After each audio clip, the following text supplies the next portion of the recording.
والسلام على أشرف الأنبياء والمرسلين سيدنا ومولانا محمد وعلى آله وأصحابه أجمعين ومن تبعهم بإحسان إلى يوم الدين. سبحانك لا علم لنا إلا ما علمتنا إنك أنت العليم الحكيم ولا حول ولا قوة إلا بالله العلي العظيم. أما بعد. Yang sama-sama kita muliakan Al-Mukarram wal Muhtaram Kiai Al-Ustaz Nurhamna Hanif Fadilah SOSI MPD. Semoga kita mendapatkan berkah, mendapatkan rahmat dari Allah melalui beliau. Amin amin bismillahirrahmanirrahim. Yang kami cintai dan sama-sama kami banggakan, anak-anakku pondok pesantren Pondok Pesantren Al-Mujahidin Samarinda. Alhamdulillah wa syukurillah, pada kesempatan kali ini kita dapat menyelesaikan sholat Isya berjamaah dan juga sholat tarawih berjamaah. Alhamdulillah. Saya nggak tahu yang tadi kita sholat tarawih itu kategori ekspres kah, atau kategori kilat, atau kategori sedang. Sedang aja ya, nggak terlalu cepat, nggak terlalu lambat juga ya. Sedang aja ya. Kalau terlalu cepat, kasihan yang sudah tua. Ada yang sudah tua di sini? Siapa yang sudah tua? Seberapa tua dia? Umurnya berapa umurnya? 20. Masya Allah. Kasihan kalau yang sudah tua. Takutnya kalau kita pakai paket ekspres kilat, wah itu bisa mor-mor di badannya itu bisa lepas itu. Mornya bisa lepas itu. Ya, bukan bukan selesai kita sholat tarawih, yang ada nanti malah kita pada ke tukang urut semua ya. Alhamdulillah wasyukurillah, pada malam hari ini saya ditodong, ya ini kayaknya ditodong oleh kiai kita, Kiai Fadil. Masya Allah, beliau ini adalah kiai kita semua, guru kita semua. Ya, maksud saya dengan beliau ini, rasa-rasanya saya yakin saya dengan beliau ini wajahnya kembar. Saya nggak tahu itu perasaan saya aja atau tidak. Beliau ini karismanya itu seperti Nabiullah Yusuf. Tahu Nabiullah Yusuf? Atau ada yang namanya Yusuf di sini? Ada. Siapa Nabiullah Yusuf itu? Ya Nabi Ustaz. Nabiullah Yusuf itu adalah nabi yang dikarunia Allah ketampanan, kegantengan. Insya Allah yang namanya Yusuf itu ganteng-ganteng. Insya Allah tidak hanya ganteng fisiknya, tapi ganteng hatinya. Masya Allah. Masya Allah. Insya Allah setelah ini kita sama-sama meneladani kisah perjuangan daripada Nabiullah Yusuf alaihissalam. Dan kalau Nabi Yusuf itu ganteng, tampan, itu biasanya kalau disandingkan dengan orang itu yang sebelahnya juga ikut tampan.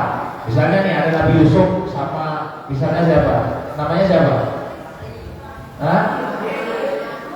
Oh, Fadil juga. Fadil juga. Ada dua Fadil di sini. Masya Allah. Ada yang mau jadi Fadil yang ketiga?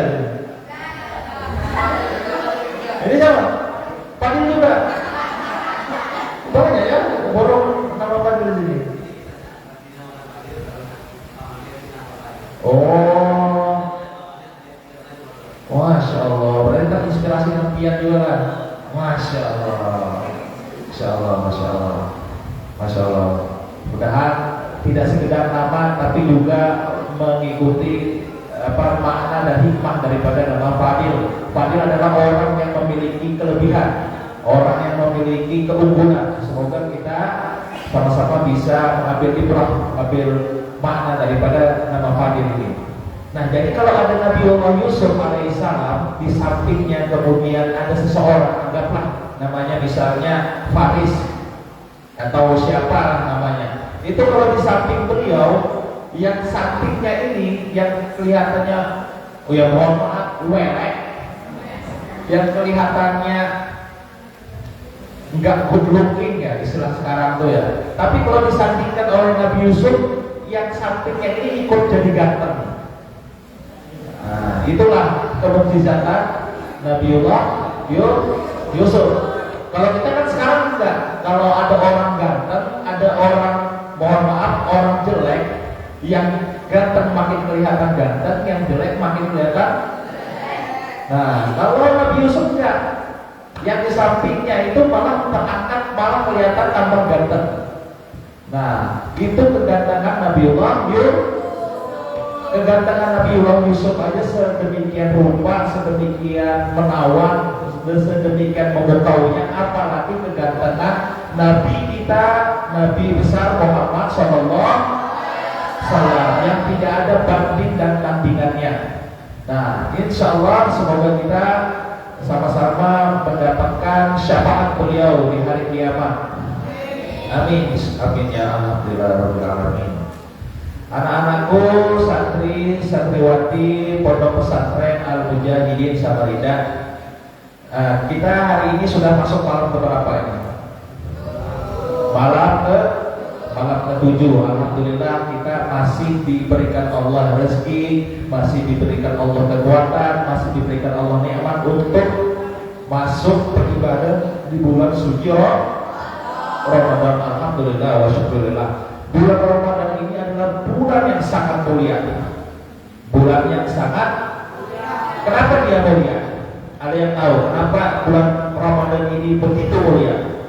Ada yang bisa menjawab? Apa? Pertama adalah turunnya Al-Quran. Tanggal berapa? 17 apa? 17 Agustus. 17 Ramadan. Jadi bulan Ramadan menjadi mulia, salah satunya adalah diturunkannya Al-Quran di bulan Ramadan. Itu yang pertama. Yang kedua, apa lagi kira-kira? Adanya malam lain. Apa itu malam Lailatul Qadar? Malam yang khairun min al-fisyahr. Malam yang lebih baik daripada 1000 bulan. 1000 bulan itu kira-kira berapa tahun? Ada yang tahu nggak? 1 tahun itu berapa bulan? 1 tahun 12 bulan. Berarti kalau 1000 bagi 12 berapa itu? Nah, siapa yang ahli matematika? Siapa di sini? Malik. Mana yang namanya Malik? Mana? 1000 bagi 12 berapa nih? Hah? Siapa yang bisa hitung 1000 bagi 12 berapa? Siapa? Atau yang putrinya, santriwatinya, 1000 bagi 12 berapa?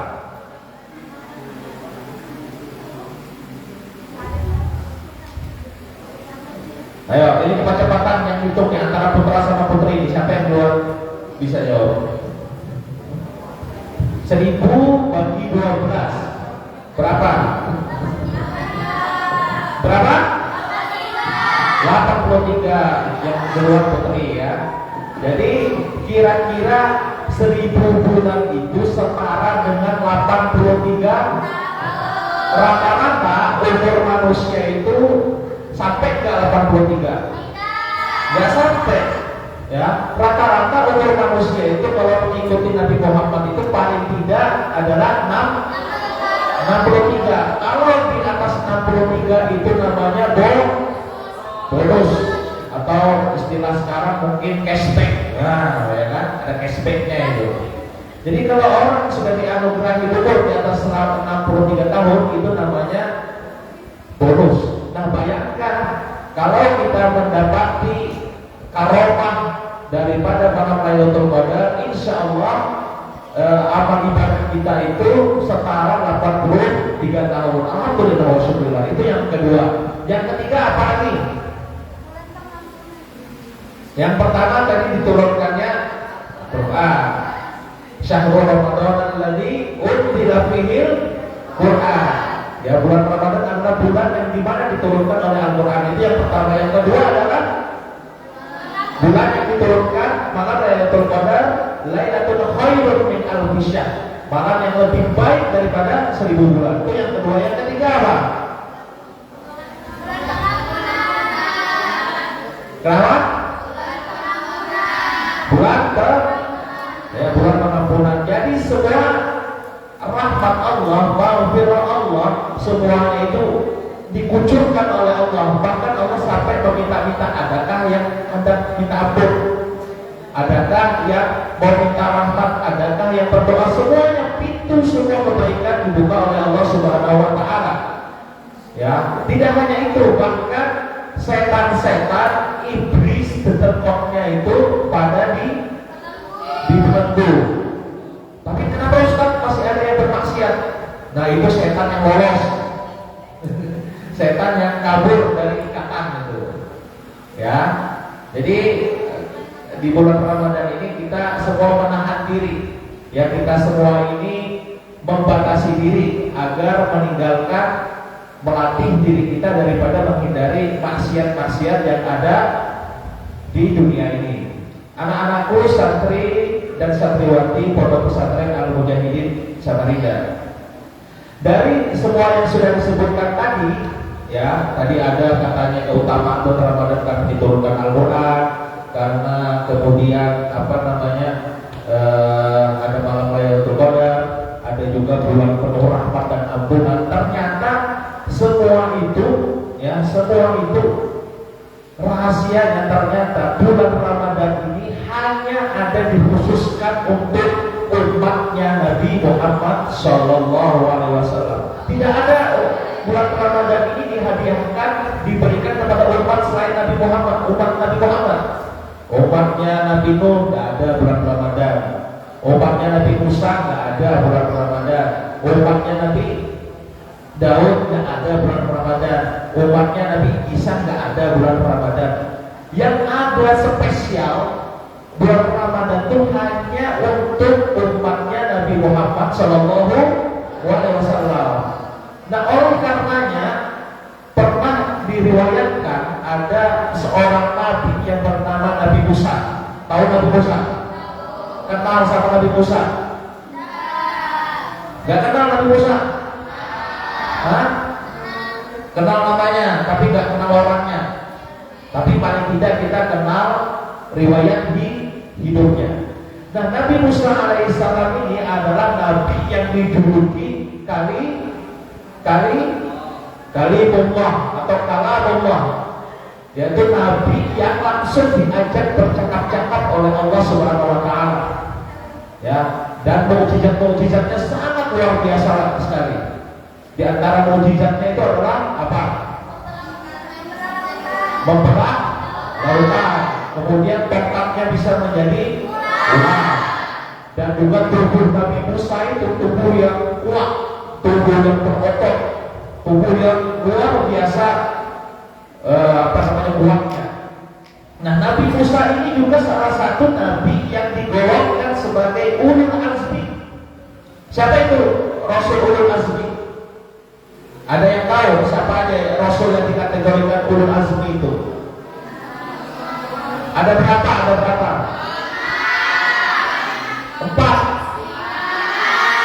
Empat atau 5? Coba kita urutkan. Yang pertama Nabi Nuh, yang kedua Nabi Ibrahim, yang ketiga Nabi Musa, yang keempat Nabi Isa, dan yang terakhir Nabi Muhammad SAW. Nabi Yusuf masuk nggak? Enggak. Ya, jadi ada 5 nabi yang spesial yang dikategorikan sebagai ulul azmi. Kenapa dia dinamakan ulul azmi? Karena mereka inilah rasul-rasul yang punya tekad yang kuat, yang tangguh, yang tegar menghadapi ujian, meskipun ujian itu sangat berat sekali. Jadi ada top 5 ya, 5. Kalau misalnya Indonesian Idol tuh ya kan 5 besarnya ini loh. Ya, tapi ini top 5 5 besar ulul azmi. Nah, Nabi Musa alaihissalam itu masuk di antara kelima itu. Ya, kelima itu. Nah, bahkan Nabi Musa alaihissalam pernah berkata, beliau itu ternyata pernah iri. Iya, Nabi Musa itu bisa iri, bisa iri juga.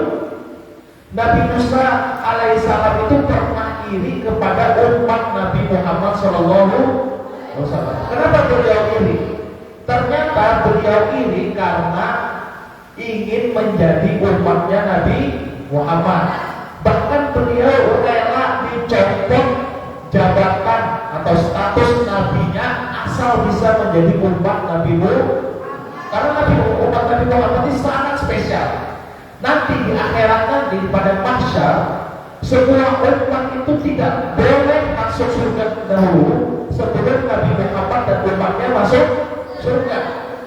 Itu salah satu kelebihannya. Yang kedua, hanya umat Nabi Muhammad lah yang dikaruniai, yang dihadiahi oleh Allah bulan suci Ramadan. Itu yang kedua.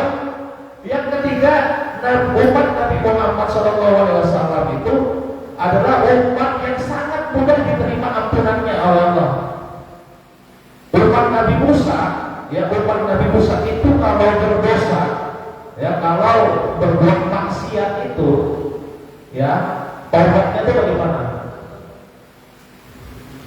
Taubatnya taubatnya umat Nabi Musa itu bagaimana? Taubatnya umat Nabi Musa itu kalau bersalah, kalau bermaksiat, apalagi dosa besar itu harus apa? Bunuh diri. Itu syariatnya umat Nabi Musa. Tapi kita umat Nabi Muhammad SAW asal minta ampun, asal minta maaf kepada Allah, syukur tobat kepada Allah, insya Allah langsung diampuni. Kita bandingkan dengan Nabi Adam.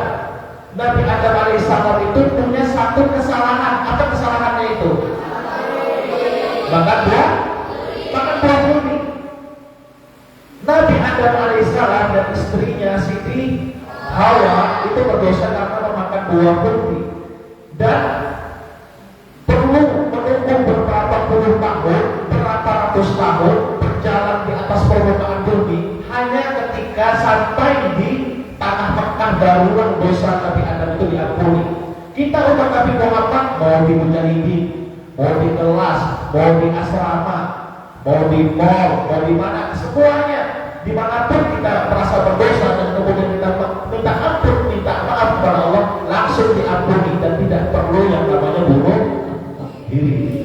Itu saking istimewaannya umat Nabi Muhammad. Nah, oleh karenanya kita sebagai umat Nabi Muhammad yang tidak meminta, ada nggak dari kita yang pernah minta jadi umatnya Nabi Muhammad? Ada nggak? Ada nggak? Ada yang di dalam kandungan dulu, masih ingat nggak? Pas masih dalam kandungan, ya Allah saya request, masih di alam ruh, ya Allah saya request saya mau jadi umatnya Nabi Muhammad. Ada nggak? Nggak ada. Ya, kita semua ini sangat-sangat beruntung, sangat-sangat harus bersyukur karena menjadi umatnya Nabi Muhammad SAW, bahkan tanpa diminta. Umat Nabi Musa yang title-nya itu, statusnya itu Nabi saja, rela status Nabinya itu. Tidak pernah aku tidak dianggap Nabi, tidak pernah aku tidak jadi Nabi asal bisa jadi umatnya Nabi Muhammad. Karena hanya Nabi Muhammad lah yang dikaruniai oleh Allah memiliki apa? Syafaatul uzma. Apa itu?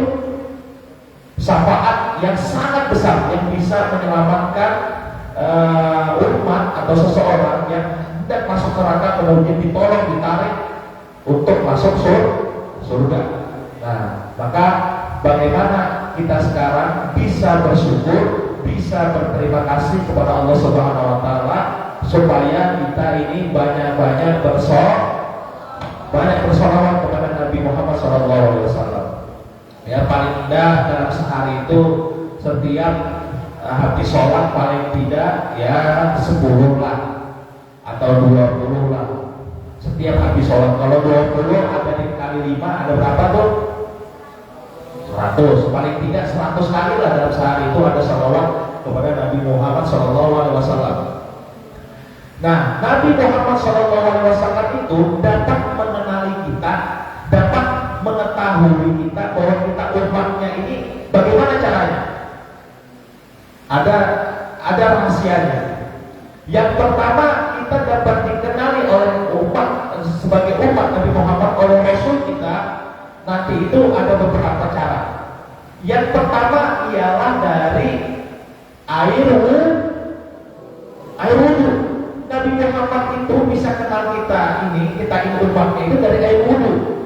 Nah, jadi sering-seringlah berwudhu, banyak-banyak berwudhu agar kita nanti memancarkan di hari kiamat nanti, di pada mahsyar nanti itu bekas-bekas wudhu kita ini memancarkan sinar-sinar. Nah, makanya ada para ulama itu yang menyatakan bahwa habis wudhu itu jangan dilap. Ada yang menyatakan demikian supaya dia itu kering sendiri. Ya, ada yang menyatakan demikian. Ada yang menyatakannya ada apa-apa dilap seperti itu. Nah, nantilah bekas-bekas wudhu itu yang memancar, yang nanti itu sebagai tanda supaya Nabi Muhammad kenal kepada kita. Itu yang pertama. Yang kedua, bagaimana Nabi Muhammad itu mengenali kita? Yang kedua ialah dari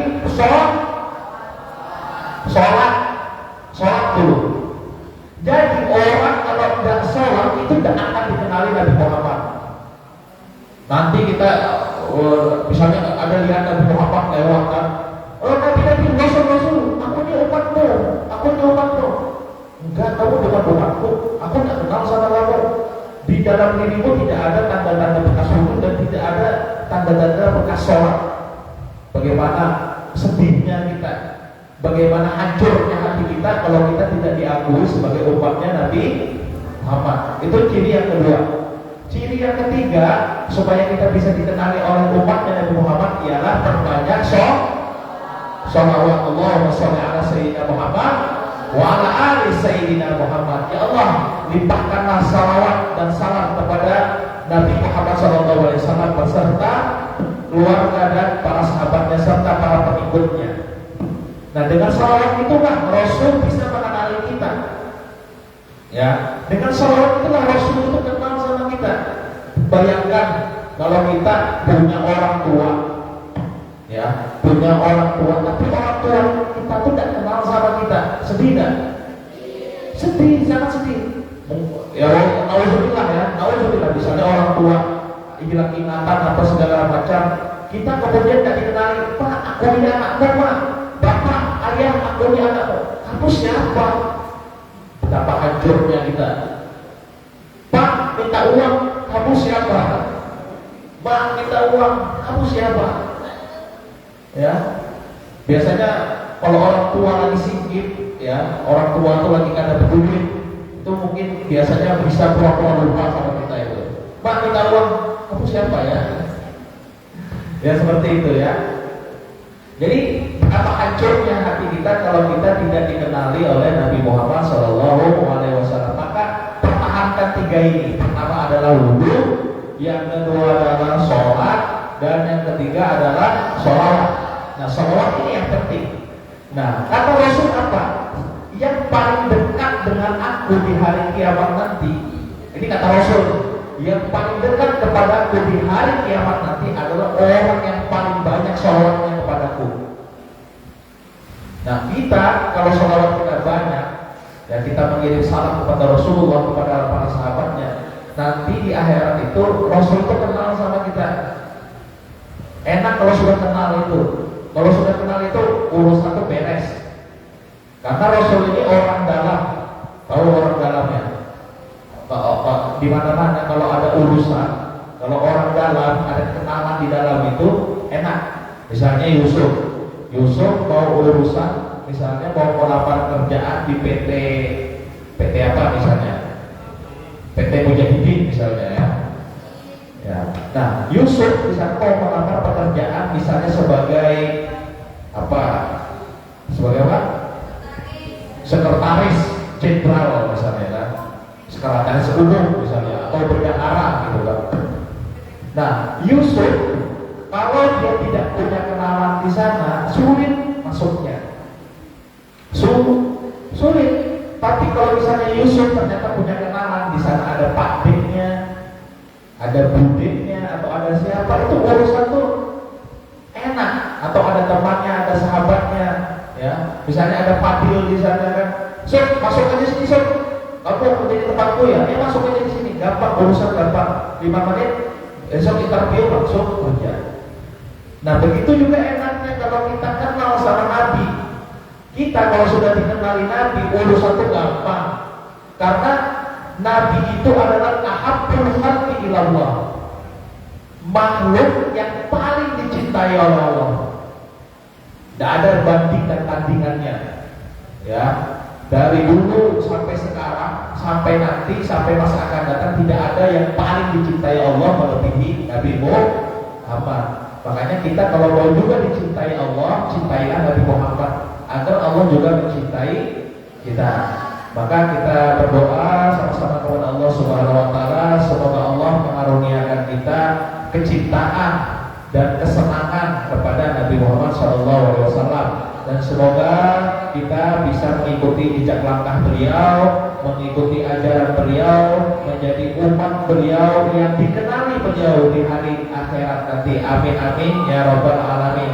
Mungkin ini saja yang dapat saya sampaikan. Ada pertanyaan? Ada pertanyaan? Ya, kita masuk sesi pertanyaan. Kira-kira ada yang bertanya?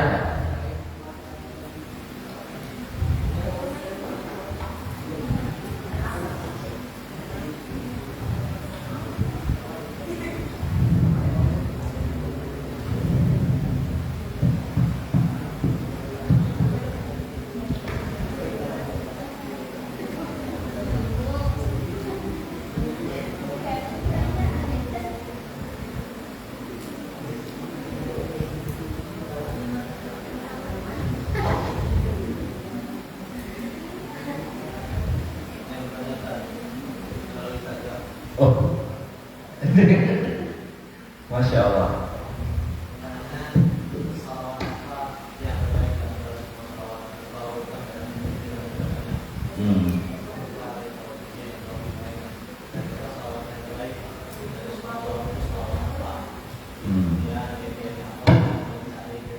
Masya Allah. Salawat ya. Salawat ini kan banyak macamnya. Ada salawat yang misalnya langsung diajarkan Nabi Muhammad. Itu misalnya Allahumma sholli ala Muhammad wa ala ali Muhammad.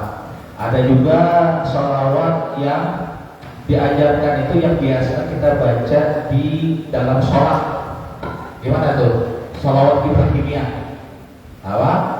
Allahumma sholli ala Muhammad wa ala ali Muhammad kama shallaita ala Ibrahim wa ala ali Ibrahim wa barik ala Muhammad wa ala ali Muhammad kama barakta ala Ibrahim wa ala ali Ibrahim fil alamin innaka Hamidum Majid. Itu salawat Ibrahimiyah. Ada juga salawatnya Jibril. Tahu Jibril? Siapa Jibril? Malaikat ya. Apa namanya, malaikat Jibril juga punya salawatnya sendiri. Apa salawatnya? Apa namanya malaikat Jibril? Sallallahu ala Muhammad. Jadi hanya ada nama Allah dan nama Muhammad di dalam salawatnya itu. Ya. Ada juga salawat Al-Fatih. Nah, salawat Al-Fatih ini adalah salawat yang diinspirasi oleh beliau. Beliau ini menamai anak beliau. Nama anak beliau siapa yang laki-laki? Fatih. Itu terinspirasi dari salawat itu. Apa salawatnya? Salawat Ya, salawat Al-Fatih. Salawatnya gimana? Allahumma sholli wa sallim ala Sayyidina Muhammadinil Fatih lima ughliq wal khatib lima sabaq wan nasirul haq bil haq wal hadi ila siratikal mustaqim sallallahu ala qadrihi wa miqdarihi azim. Itu salawat Fatih. Ya, macam-macam salawat itu. Ya. Nah, tapi sebenarnya kalau saya pribadi, Salawat-salawat itu ada khasiatnya masing-masing sebenarnya. Ya, fadilahnya, keutamaannya, khasiatnya. Ada salawat untuk misalnya buka toko supaya tokonya ramai. Ada salawat yang misalnya buat hujan. Ada macam-macam itu. Ya, tapi sebenarnya yang paling penting, ya, yang harus digarisbawahi, salawat itu adalah salawat sebagai bentuk cinta kita kepada Nabi Muhammad SAW. Berhubung nanti dapat bonus-bonus yang lain, bonus murah rezeki, bonus misalnya tambah ganteng, bonus misalnya tambah ayu, ya kan, bonus tambah cantik, bonus macam-macam lah bonus-bonusnya itu hanyalah bonus. Tapi kita membaca salawat itu usahakan, niatkan, yakini bahwa itu sebagai bentuk cinta kita kepada Nabi Muhammad SAW. Nah, makanya baca salawat itu ya kalau memang kalau memang nggak bisa banyak-banyak ya nggak apa-apa. Tapi kalau bisa banyak dan kemudian itu diyakini sebagai bentuk cinta kita kepada Nabi, itu Nabi pasti akan menjawab salawat kita. Nah, makanya disahkan, ya, disampaikan itu dalam kitab Situdur saja, dalam Maulidul Habsyi itu. Nabi itu kalau ada yang bersalawat kepada beliau, itu Nabi itu menjawab. Nabi itu menjawab dan tahu ini salawatnya ini dari siapa. Ya, maka kita ini yang ada di sini ini jangan ragu kalau Nabi Muhammad itu Nabi ini kan sudah wafat ya. Masa sih Nabi bisa bisa menjawab salawat kita, menjawab salam kita? Jawabannya adalah bisa.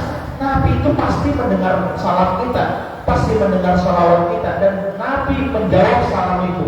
Harus kita yakini. Ya, harus kita yakini, jangan ada keraguan. Karena Nabi itu secara fisiknya saja yang wafat, tapi hakikatnya beliau hidup. Beliau berada di antara kita sekarang. Beliau memantau umatnya, mengenali umatnya, tidak secara umum begini, bahkan personal. Kenal yang namanya Yusuf, kenal yang namanya Faris, kenal namanya siapa lagi? Taufik, kenal namanya Fadil, kenal namanya Baim, kenal macam-macam, kenal semuanya. Jadi kita itu dikenali oleh Nabi itu bukan secara umum begini. Kita tuh bahkan dikenali secara personal, dengan ragu dan takut. Tapi kuncinya apa bisa dikenali secara personal itu? Kalau kita sering-sering kirim salam kepada Nabi, kirim salawat kepada Nabi Muhammad SAW. Makanya yang penting itu cinta pada Nabi, urusan itu selesai. Karena Nabi ini ahabbul khalqi ilallah, yang paling dicintai, makhluk yang paling dicintai. Ada lagi pertanyaan yang lain? Silakan.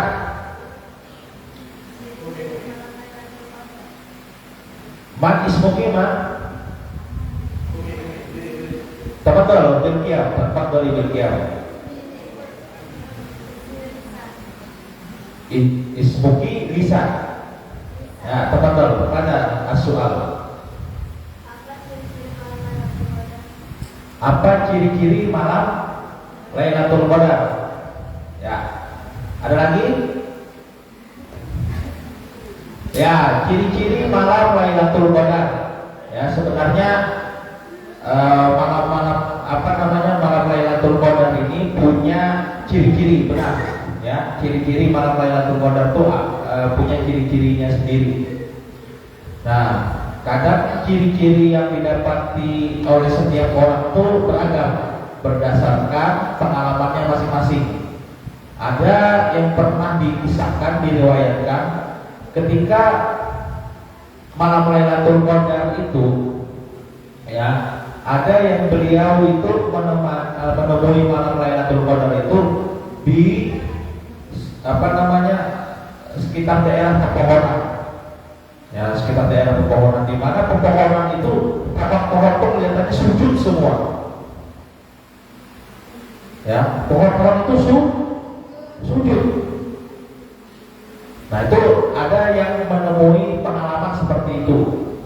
Ada juga yang menemui malam itu hawanya itu sangat hangat, padahal itu malam. Ya, padahal itu namanya malam itu panas atau dingin? Dingin. Tapi saat itu malam itu terasa hangat. Ya, terasa hangat. Nah, macam-macam pengalaman daripada orang-orang yang mendapatkan Lailatul Qadar, yang mendapati daripada Lailatul Qadar itu. Dan biasanya malam Lailatul Qadar itu bagaimana, saya mungkin bisa lah di searching ya, atau dicari-cari nanti dibaca kitab bagaimana. Tapi ada salah satu saya ingin bicara tentang kiatnya saja, bagaimana bisa mendapati malam Lailatul Qadar itu. Nah, malam Lailatul Qadar itu ya bisa didapati salah satunya kalau kita mengistiqomahi yang namanya sholat malam. Nah, mengistiqomahi sholat malam itu ya kalau bisa, dan seharusnya yang memang dari malam pertama. Jangan mentang-mentang tahunya biasanya kan malam Lailatul Qadar itu kan sholat malamnya malam ganjil aja. Ya, sampai akhir Ramadan. Jadi malam 21, 23, 25, 27, 29. Saya mau mendapati malam Lailatul Qadar itu.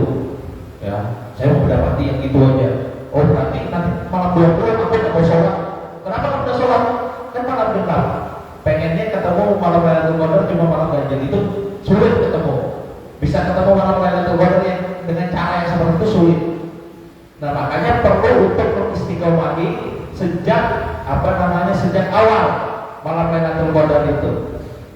Ya, sejak awal malam Lailatul Qadar itu coba diistiqomahi dengan sholat malam. Standarnya sholat malam itu apa? Yang disebut sholat malam. Ada yang bilang sholat malam itu adalah sholat tahajud. Jadi kita tidur dulu, kemudian bangun sahur, sebelum sahur kita sholat tahajud. Nah, ada yang standarnya itu adalah sholat isya.